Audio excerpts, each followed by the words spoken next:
আমরা সংবাদ মাধ্যমের থেকে জানতে পারলাম যে রাষ্ট্রপতি ম্যাডামের কাছে সন্দেশখালীর কিছু নির্যাতিতা মহিলাকে নিয়ে যাওয়া হয়েছে। তাহলে আমরা কারা? আমরা সবাই তো গেছিলাম প্রধানমন্ত্রী পিএম স্যারের সাথে দেখা করতে। তাহলে আমাদেরকে ছাড়া রাষ্ট্রপতি ম্যাডামের কাছে কারা গেল? আমরা তাহলে কারা? আমরা নির্যাতিতা মায়েরা যদি সন্দেশখালীতেই পড়ে আছি, তাহলে আমাদের মুখ নিয়ে কারা গিয়েছে এটা তো আমাদের জানার প্রয়োজন আছে। এটা একটা খুবই দুঃখের বিষয়।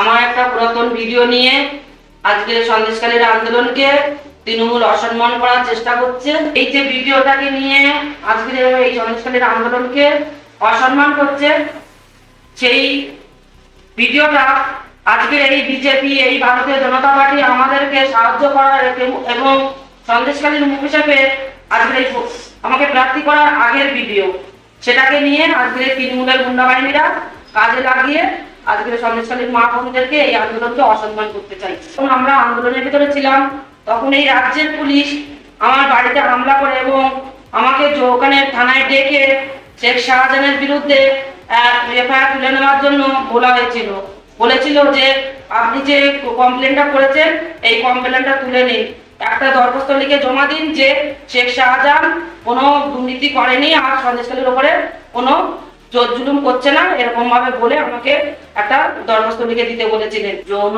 হেনস্থার বিষয়টা আমরা উল্লেখ করেছিলাম, কিন্তু রাজ্যের পুলিশ আমাদের পাশে দাঁড়ায়নি, আমাদের সহযোগিতা করেনি। মাননীয় মুখ্যমন্ত্রী আজকের এই সন্দেশখালী অত্যাচারিত মা বোনদের পক্ষে একটা কথাও খরচা করেননি, ব্যয় করেননি। আজকের পিসি বাড়িতে মিলে প্রত্যেকটা সবাই গিয়ে শুধুমাত্র সন্দেশখালীর মা বোনদের উল্লেখ করে গাড়ি গালা যেন নোংরা কথা বলে চলেছে। আজকের যে সন্দেশখালীর মা বোনদের পাশে এসে দাঁড়ানো দরকার ছিল সেটাও তিনি করেননি। আর আজকের সন্দেশখালীর মুখ হিসেবে আমাকে প্রার্থী করা হয়েছে বলে তাও আজকে উনি ওনার গুন্ডা বাহিনী, এই তৃণমূলের গুন্ডা বাহিনী দিয়ে নানান রকম ভাবে উনি আজকে ষড়যন্ত্র করেই চলেছে। স্ক্রিপ্টটা সামনে চলে এসছে। যিনি একসময় প্রার্থী ছিলেন না, এখন ঘোষিত প্রার্থী, গতকালকার মনোনয়ন দিয়েছেন, তিনি রাজনৈতিক কাজে ব্যস্ত থাকুন। তিনি কেন রাষ্ট্রপতির কাছে যেতে পারেননি তার দলকে জিজ্ঞেস করতে হবে বিজেপির, কারণ তিনি তো এখন প্রকাশ্যে বিজেপির মনোনীত প্রার্থী। তিনি তার দলকে জিজ্ঞেস করুন কেন তাকে রাষ্ট্রপতির কাছে যাননি, কেন তিনি বঞ্চিত হয়েছেন ইত্যাদি। রাষ্ট্রপতি পর্যন্ত আপনারা মিসগাইড করেছেন। রাষ্ট্রপতিকেও বলেছেন ধর্ষণ হয়েছে যেখানে ধর্ষণ হয়নি।